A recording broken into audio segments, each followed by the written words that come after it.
Bienvenue sur notre chaîne flippante. Aujourd'hui, nous vous partageons 4 histoires terrifiantes qui se sont tous déroulées lors de Thanksgiving. Restez bien jusqu'à la fin, car la dernière histoire va vous glacer le sang.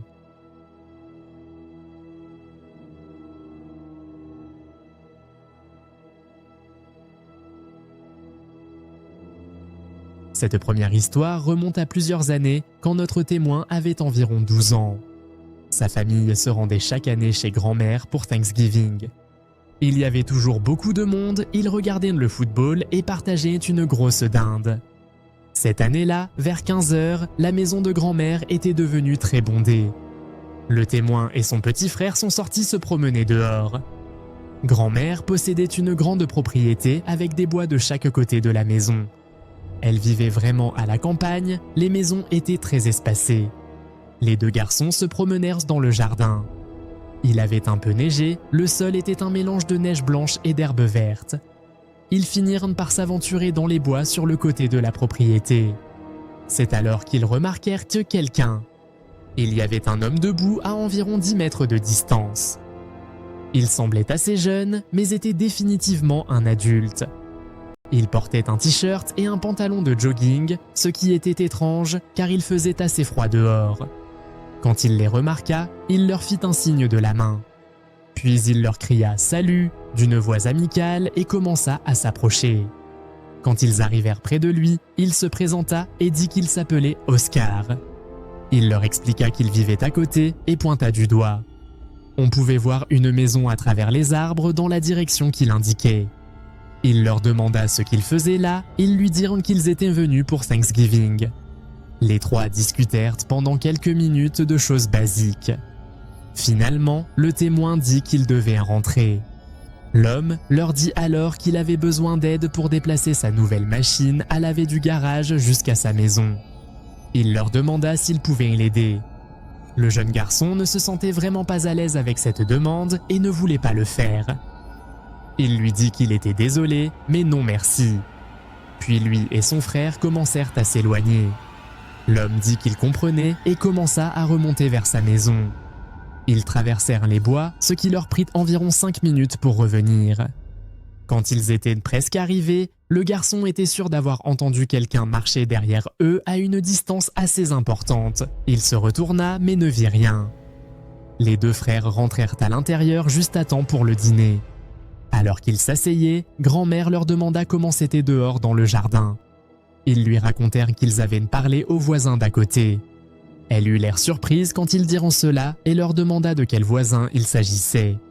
Ils pointèrent dans la direction et dirent la maison d'à côté. Elle leur dit que la maison là-bas était vacante et que personne n'y vivait depuis environ 1 année. Quand elle dit cela, le garçon eut des frissons. Il était si content d'avoir dit non pour aider cet homme mystérieux.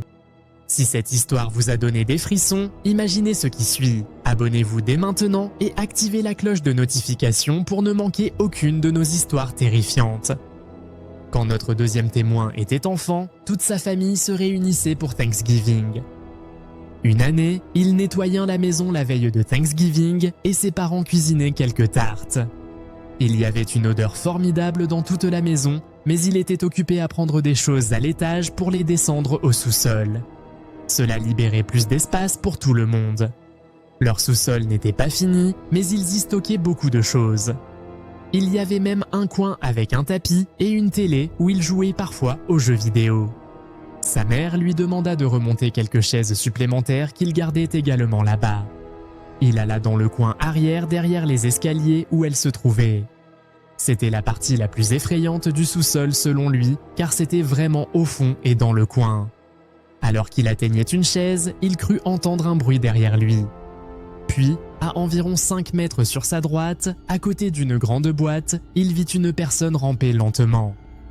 Cette personne passa de derrière la boîte à derrière le réfrigérateur qui était à côté des escaliers. Il n'arrivait pas à croire ce qu'il voyait. Cela ressemblait à un homme avec de longs cheveux et des vêtements amples. Son premier instinct fut de courir, mais il savait qu'il devrait passer devant l'homme s'il voulait remonter. Alors, il fit ce qui lui semblait être la meilleure chose à faire, se cacher derrière les chaises. Il voulait remonter, mais autant qu'il le sache, l'homme était toujours derrière le frigo. Il attendit là ce qui lui sembla une éternité. En réalité, c'était probablement environ 10 minutes. Enfin, il entendit la porte vers l'étage s'ouvrir et au début, il eut peur. Jusqu'à ce qu'il entende sa mère l'appeler et lui demander ce qui prenait si longtemps. Cela lui donna un peu plus de confiance, alors il sortit de sa cachette. Pendant qu'il lui parlait, il dit qu'il allait remonter tout de suite. Il attrapa les chaises et se dirigea vers les escaliers. Mais à sa surprise, quand il arriva au frigo, l'homme avait disparu. Il avait dû aller quelque part ailleurs. Il remonta les escaliers et dès qu'il fut complètement en haut, il claqua la porte et dit à sa mère qu'il y avait un homme là-bas. Quand son père entendit cela, il descendit pour regarder partout. Il remonta environ 5 minutes plus tard en disant qu'il n'y avait personne là-bas. Le garçon redescendit même avec lui et ils ne purent trouver personne. Il se sentait fou, comme s'il imaginait des choses. Il pensa que peut-être l'homme était parti d'une façon ou d'une autre, mais il savait qu'il n'était plus là-bas. Il se coucha cette nuit-là, toujours incertain de ce qui s'était vraiment passé. Quand il se réveilla le matin de Thanksgiving, il descendit. Il remarqua qu'il était le premier réveillé, alors il alla vers la porte du sous-sol. Quand il le fit, il vit que la porte était grande ouverte. La porte d'entrée de leur maison était également déverrouillée. Quand ses parents se levèrent, ils descendirent tous regarder partout et ne virent rien. Celui qui était là-bas avait dû partir dans la nuit. Il ne se sentait plus fou, mais beaucoup plus effrayé. Comme ils avaient évité les recherches la première fois, il ne le saura jamais. Cette troisième histoire est la plus terrifiante et folle qui soit arrivée à notre témoin. Cela s'est passé à Thanksgiving quand il avait environ 18 ou 19 ans. Sa famille organisait Thanksgiving chez eux. Au total, il y avait environ 15 personnes, principalement ses cousins, tantes et oncles. Ils avaient beaucoup de nourriture et cela semblait être un autre excellent Thanksgiving. Vers 21h, quelques personnes étaient parties rentrer chez elles. Il était assis sur le canapé à regarder le football. Tout à coup, de nulle part, l'électricité de leur maison s'éteignit complètement. Tout devint noir complet. C'était étrange car il n'y avait pas d'orage ou quoi que ce soit. Puis ils commencèrent à entendre de forts coups à la porte d'entrée. C'était assez effrayant et il se leva lentement et quitta la pièce pour regarder par la fenêtre. Il y avait plusieurs hommes debout juste à la porte d'entrée. Ils portaient tous du noir avec des cagoules de ski. Dès qu'il vit cela, il recula immédiatement. Puis ils recommencèrent à frapper à la porte une fois de plus. Son père se dirigea vers la porte et quand il vit les hommes, il courut chercher son pistolet. Les coups devinrent plus forts, puis un des hommes courut vers la fenêtre et commença à frapper dessus. Le reste des personnes dans leur maison commencèrent toutes à monter à l'étage. Il entendit quelqu'un dire qu'il appelait la police. Son père redescendit et montra son pistolet dans la fenêtre. Il leur cria qu'il était sur le point de tous les abattre. Le témoin pensait qu'il était fou de faire cela, mais cela finit par fonctionner. Les hommes s'enfuirent tous et dans les 5 minutes, les flics étaient arrivés. Ils restèrent un moment et finalement son père put faire fonctionner leur générateur. Cela restaura leur électricité pour la nuit. Il s'avéra qu'ils avaient coupé une de leurs lignes électriques. Cela fit une folle nuit de Thanksgiving. Il y a de nombreuses années, quand notre dernier témoin était enfant, il allait avec ses parents chez son oncle pour Thanksgiving. Il vivait en ville dans un grand quartier avec beaucoup de maisons. Il avait probablement 7 ou 8 ans à l'époque. C'était sympa, mais il n'y avait vraiment personne d'autre de son âge. Alors il s'ennuyait aux réunions de famille. Ils arrivèrent et parlèrent à tous les membres de la famille qui étaient là. Il se souvient qu'à un moment, il regardait par la fenêtre avant. Il vit un homme marcher dans la rue lentement, regardant chaque maison en passant. Puis environ 30 minutes plus tard, il le vit passer encore, cette fois dans l'autre direction. Au cours de l'heure suivante, il le vit passer plusieurs autres fois. Il semblait juste marcher d'avant en arrière dans la rue, errant. Finalement, quelqu'un d'autre remarqua et fit un commentaire à ce sujet. Puis il s'éloigna encore une fois et le témoin ne le vit pas pendant un moment. Peu après, il était temps de manger. Après le repas, il sortit dans la cour pour jouer au football. C'était juste lui qui jouait au football tout seul car il n'y avait pas d'autres enfants. Mais il aimait quand même lancer le ballon car son oncle avait un de ses mini-trampolines. Il le mettait contre la clôture comme cible pour lancer. Il s'entraînait à s'élancer quand un des ballons rebondit sur le côté.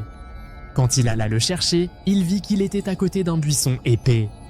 Et se cachant dans le buisson était l'homme chauve.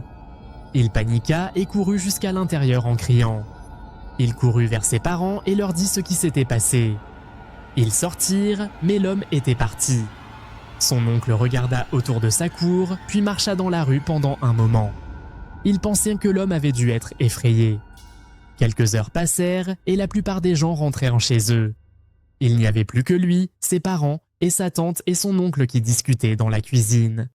Puis, de nulle part, il y eut un coup à une des fenêtres arrière de la maison de son oncle. Ils regardèrent juste à temps pour voir l'homme se baisser sous la fenêtre, puis il s'enfuit. Son oncle en eut assez et il appela la police. Ils arrivèrent environ 10 minutes plus tard et purent attraper l'homme. Il s'avéra qu'il était sous l'influence de drogue et se promenait dans le quartier en étant effrayant. Ces histoires nous rappellent que même les moments familiaux les plus chaleureux peuvent basculer dans l'horreur. Que pensez-vous de ces témoignages troublants? Avez-vous déjà vécu des situations similaires lors de réunions familiales? Partagez vos expériences en commentaire, nous adorons lire vos histoires. Abonnez-vous et activez les notifications pour découvrir d'autres histoires hallucinantes. À bientôt!